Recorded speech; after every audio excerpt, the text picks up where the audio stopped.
Well, China has successfully launched the Shenzhou 17 mission this morning. 3 Chinese astronauts, or taikonauts as they are called, are on their way to the China space station. They are the youngest Chinese crew sent into space and will be there for an entire 6 months. But let's find out more about this mission from our Chinese correspondent Wu Lei, who is at the Jichuan Satellite Launch Center. A very good day to you. I believe it's afternoon on your side, but a lot of excitement, not only in China, but globally about Shenzhou 17. Tell us a little bit more about this mission. Thank you for having me. Actually, this morning I was at the Jichuan Satellite Launch Center witnessing the send-off ceremony as well as a lifting off of the Shenzhou 17 spacecraft. And as you just mentioned, the 3 taikonauts will enter China's space station. And taikonauts Tang Hongbo is the commander of the crew. 2 other taikonauts, including Tang Shengjie and Jiang Xinling, will be working closely with the commander, and they will stay in orbit for 6 months. And they will conduct several spacewalks and also space experiments. And they will have a handover and orientation with the Shenzhou 16 crew, who have been staying in orbit for 5 months. Why we pay high attention to this mission? Because this year marks 20 years after China's first taikonaut Yang Liwei went into space back in 2003. And in 20 years, China has sent over 18. And if we include this Shenzhou 17 crew together, a total of 20 taikonauts have been sent into space. And China Manned Space Agency has welcomed all the international scientists and engineers and astronauts to work and live aboard China's space station. So in the future, we are expected to see more domestic and also global astronauts, scientists work and live in China's space station. So, Wu Lei, if you could tell us, what are the main objectives of the space mission? Yes, they're going to be spacewalks. Yes, they're going to be experiments. But what are you hoping to find? What is the final objective here? One of the major objectives is to conduct a lot of interesting space experiments. I talked to one of the scientists from China, the Chinese Academy of Science, and they said they have brought 5 major protein samples to the space station along with the Shenzhou spacecraft, including one of the samples is artificial bone material. Because nowadays doctors use stainless steel or titanium alloy to repair broken bones. But now scientists are trying to to test new materials under the microgravity environment and also strong radiation environment. They are trying to use new materials to replace the broken bones with artificial bone material.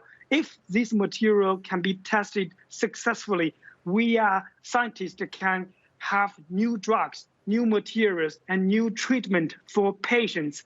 So these kind of interesting experiments can be expected in the Shenzhou 17 mission. And they are also expect to conduct a lot of spacewalks. They are going to repair some components of the China Tiangong space station. Because yesterday at the press conference, China Manned Space Agency has said that some components of the solar panels on the China's Tiangong space station has been hit by some space debris, and the taikonauts are in charge of the repairing work on board the Tiangong space station. So a lot of spacewalks, repair work, and other space experiments can be expected during their 6-month stay in orbit.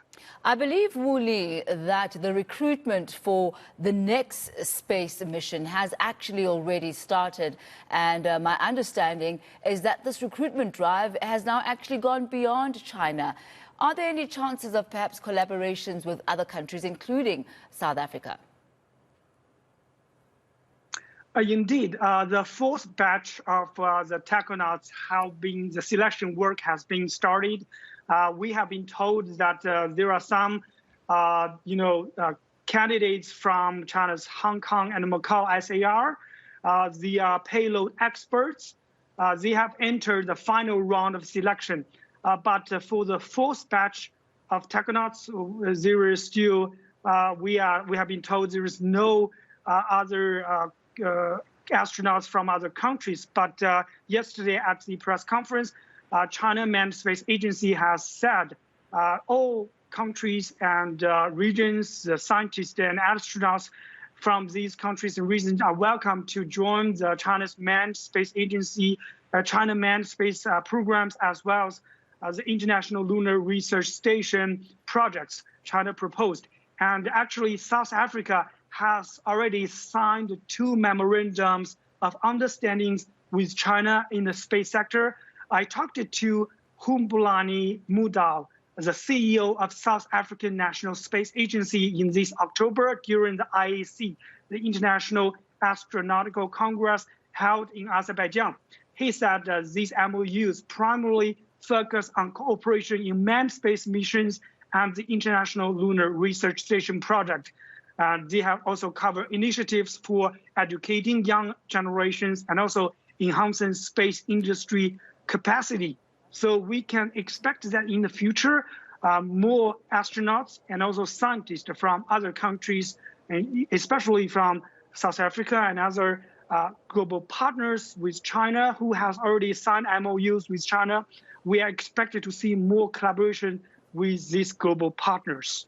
We'll leave it at that for this day. Thank you so much for your time. That's our Chinese correspondent, Wu Lei, from the Jinhua Satellite Launch Center. Some really exciting news for those who are interested in innovation, saying that they're finding some artificial bone material as well that can be used for science. But the age here also was quite a huge issue. Now, there are 3 astronauts that have gone up. 2 of them are aged between 33 and 35, and the one is age 48. So that is the age of those astronauts that have gone up.